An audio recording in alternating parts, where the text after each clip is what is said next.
கடந்த கால ஆட்சியில் ஒரு காரியத்திலும் ஒரு முன்னேற்றம் இல்லை.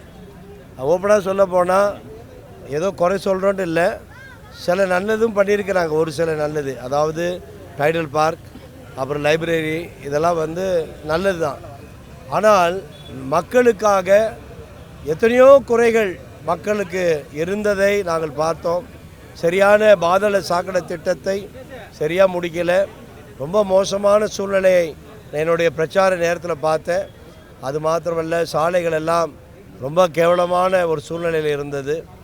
அது மாத்திரமல்ல, சரியான குடிநீர் வசதி மக்களுக்கு இல்லாமல் இருக்குது. பட்டா இந்த ஆவடி தொகுதியில் ஒரு பெரிய குறையாக இருக்குது. இதெல்லாம் பார்க்கும்போது மக்களுக்காக தனது பெயரையும் தனது சூழ்நிலையெல்லாம், அதாவது அவர் நினச்சிருந்தால் எங்கள் தலைவர் ரொம்ப சுகமாக வாழ்ந்திருக்கலாம். ஆனால் எல்லாத்தையும் விட்டுட்டு மக்களுக்காக வந்த தலைவர், அவர் தூய சக்தி ஆட்சி வர வேண்டும் என்று விரும்பினார். அதனால் நாங்கள் அவருக்காக, அவருடைய முகத்துக்காக மக்கள் போட்ட அந்த வாக்கு திரளான வாக்கு வித்தியாசத்தில் வெற்றி பெற மக்கள் ஒரு மாற்றத்தை விரும்பினார்கள். அந்த மாற்றம் கிடைத்தது. அந்த மாற்றம் கிடைத்தது மாத்திரமல்ல, நாங்கள் ஏதோ வந்துட்டோம் சும்மா இருப்போம் இல்லை, நாங்கள் மக்கள் குறைகளை தீர்த்து வைக்க எல்லா துறையிலும், அதாவது மக்களுக்கு பொழுதுபோக்குக்கு இங்கே எதுவுமே இல்லை. இருக்கிற ஏரிகள் ஏறத்தாழ அநேக ஏரிகள் இருக்கிறது, 6-7 ஏரிகள். அதை சுத்தப்படுத்தி நல்ல உலகத்தரத்துக்கு அதை உயர்வாக வைத்து நல்ல கார்டனிங் எல்லாம் பண்ணி மக்களுக்கு மியூசிக்கல் ஃபவுண்டன்லாம் உருவாக்கி மக்களுக்கு அதை பொழுதுபோக்கு பூங்காவாய் அதை மாற்ற, போட்டிங்கெல்லாம் விட ஒரு சிங்கப்பூரை போல ஆவடியை மாற்ற நான் விரும்புகிறேன். அது எங்கள் தலைவருடைய விருப்பம் கூட.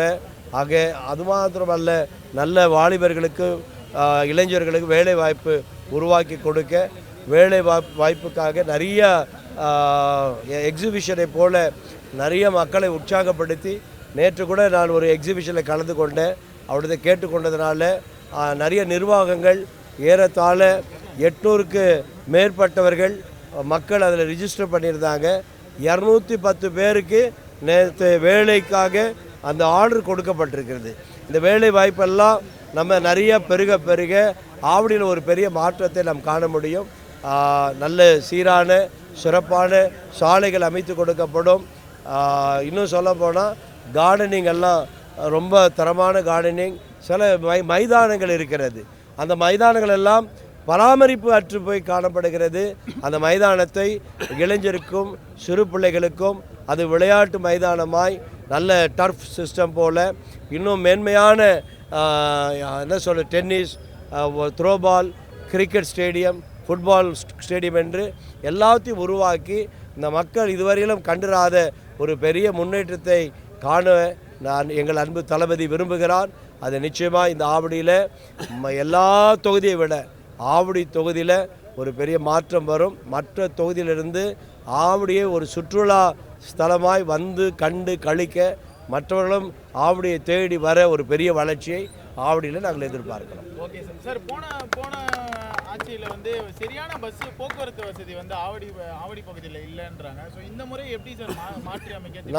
நாங்கள் ஆட்சிக்கு வந்த உடனே நாங்கள் பேருந்து நிலையத்தை நாங்கள் இன்ஸ்பெக்ட் பண்ணினோம். பேருந்து நிலையத்தை இன்ஸ்பெக்ட் பண்ணும்போது அதில் நிறைய குறைகள் இருந்தது. அந்த குறைகளெல்லாம் நிவர்த்தியாக்கி உள்ளே போய் ஏறி பார்த்தேன். நான் பேருந்து உள்ளே ஏறும்போது அங்கே பார்த்திங்கன்னா ஒரு நல்ல புது பேருந்து கொண்டு வந்து நிறுத்திட்டாங்க. ஐயா இதில் ஏறுங்க அப்படின்னாங்க. நாங்கள் உடனே மாறி போய் வேறு பேருந்தில் ஏறும்போது அது ரொம்ப குப்பையும் கூலமாக இருந்தது. உண்மையை சொல்லப்போனால் 2 மாதம் கூட தொடச்சிருக்க மாட்டாங்க. அதில் மக்கள் உட்கார்ந்துருக்கிற இடத்துல குப்பைகள் அதிகமாக காணப்பட்டது. உடனே நாங்கள் அதிகாரிகளிடத்தில் பேசினோம். நல்ல அருமையான அதிகாரிகள், அவர்களும் எங்களுடைய வார்த்தைக்கு இணங்க எல்லாத்தையும் சரி பண்ணிடுறேன்னு சொல்லி அவர்கள் சொன்னார்கள். ஆக எல்லா துறையிலும் ஒரு முன்னேற்றம். அது மாத்திரம் நிறைய பேருந்துக்கு விடுவதுக்கெல்லாம் வகு வைத்து கொண்டு இருக்கிறோம். நிச்சயமாக பேருந்து அதிகரிக்கப்படும். மக்கள் வசதியே எங்களுக்கு ஒரு பெரிய வளர்ச்சி என்பதை நாங்கள் அறிந்திருக்கிறோம். அதன்படி செயல்படுவோம். நன்றி.